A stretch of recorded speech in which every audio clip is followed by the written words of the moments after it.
हमारे तेलंगाना रियासत के वजीर दाखिला जनाब महमूद अली साहब,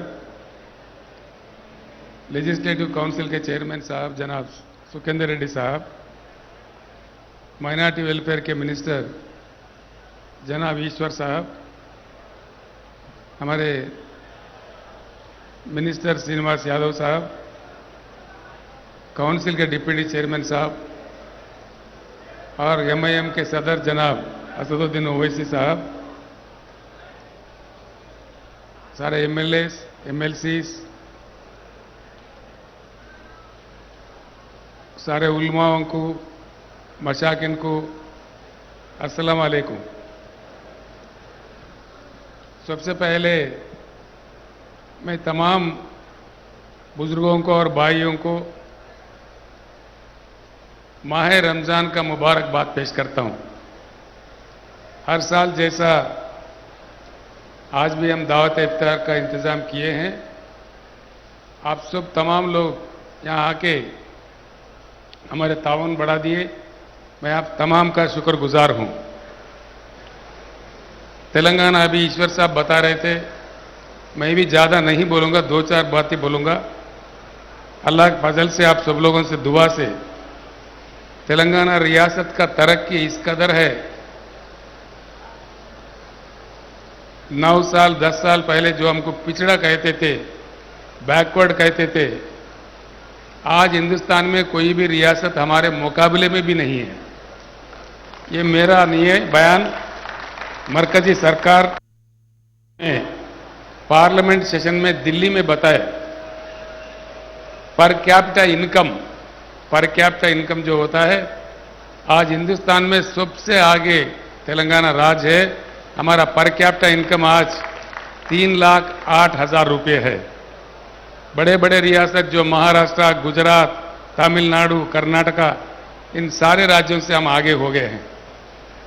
दूसरी एक बात, पर कैपिटा पावर यूटिलाइजेशन, पहले जब तेलंगाना बना था 1050 पर कैपिटा था यूनिट्स, आज 2140 यूनिट, ऑलमोस्ट डबल हो गया है। उसमें भी हिंदुस्तान में हम अव्वल दर्जे में है। इंडस्ट्री कैसा चल रहा है, आईटी कैसा चल रहा है, आज आप तमाम जनाब जानते ही हैं। इसके साथ ही साथ जहाँ तक अक़लियती बहबूदी का काम है, एक ही बात मैं आपके सामने रखना चाहूँगा, ज़्यादा नहीं कहूँगा, सब आपके सामने है। हमारे असद भाई, तमाम कायदीन मेरे से गुजारिश किए थे कि अनीसुल गुरबा का तामीर होना चाहिए। अब तैयार हो गया बहुत ही अच्छे अंदाज में, वो बिल्कुल अब हमारे सामने खड़ा हुआ है।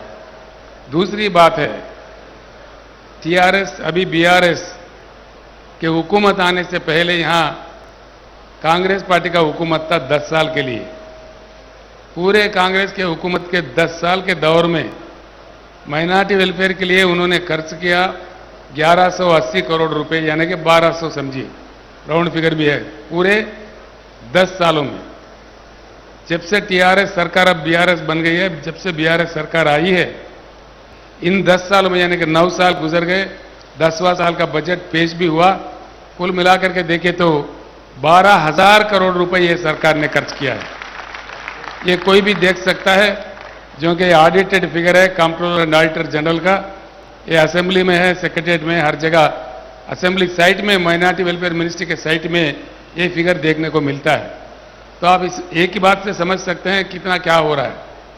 जहाँ तक देहाती हमारे किसान जो आत्महत्या कर रहे थे, एक भी किसान आज उस हालत में नहीं है।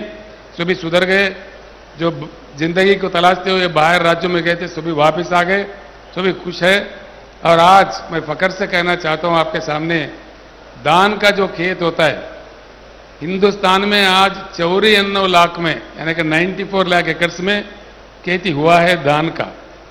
सिर्फ तेलंगाना रियासत में 56,40,000 एकड़ यहाँ पे, यानी कि पूरा हिंदुस्तान में जितना है उससे भी ज़्यादा हमारे पास अब हुआ है, कल्टीवेट हुआ है। ये भी हमारा एक निशाना देख सकते हैं। पीने का पानी का मसला खत्म हो गया, करंट का मसला खत्म हो गया, बेरोजगारी का मसला भी धीरे धीरे खत्म होते जा रहे हैं। इसके साथ ही साथ हम तो आगे बढ़ रहे हैं, लेकिन देश पीछे जा रहा है। ये कहने के लिए मैं शर्म नहीं करूंगा, लेकिन मरकज में जो सरकार बैठी हुई है वो अगर हमारे बराबर, तेलंगाना के बराबर काम करता तो हमारे जीएसडीपी कम से कम 3 से 4 लाख और बढ़ने थे। इसमें हमको मार पड़ा है और देश आज एक अजीब दौर से गुजर रहा है, ये हम तमाम लोग जानते हैं। मैं बुजुर्गों से, नौजवान भाइयों से, सभी दानिशवरों से मेरा गुजारिश है कि हिंदुस्तान हमारा है, हर हालत में इस देश को बचाना है। छोटे छोटे मुश्किल तो आते रहेंगे, इंशाअल्लाह आपका ताउन हो, लड़ते रहेंगे आखिर तक। ये टेम्पररी फेज है, कुछ होने वाला नहीं है।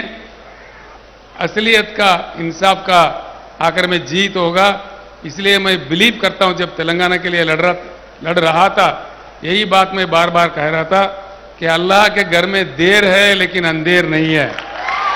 इसलिए बिल्कुल हम आगे बढ़ेंगे। ये देश सभी का है, देश हमारा है, इस देश को महफूज रखेंगे। इसमें हम अपने आखिरी खून का बूंद तक भी लड़ते रहेंगे, लेकिन कहीं कॉम्प्रोमाइज नहीं होंगे। इसका हमारे गंगा जमुना तहजीब, हमारा देश के परंपरा, हमारे तारीख, इसको कोई भी बदल नहीं सकता। बदलने का कोई कोशिश किया वो खत्म हो जाएगा, लेकिन देश खत्म कभी नहीं होगा। इसमें मेरे बात पे विश्वास रखिए। जब वक्त आए तो जोश से नहीं, हम लोग होश से काम ले, होशियारी से काम ले, देश को बचाने का काम जरूर करें, ये मेरा गुजारिश है। और एक बात मैं खुशियों के साथ कहना चाहता हूं, देश के राजनीति में चलने का मेरा इरादा हुआ, जो गुजर रहा है हिंदुस्तान पे उसको सुधारने के लिए। मुझे खुद अफसोस है कि जिस बगल रियासत महाराष्ट्र में गए, तेलंगाना से भी ज्यादा वहां पे वेलकम हो रहा है। तेलंगाना से भी ज्यादा तादाद में हमारे बोधन के शकील भाई, सारे लोग वहां थे मेरे साथ में।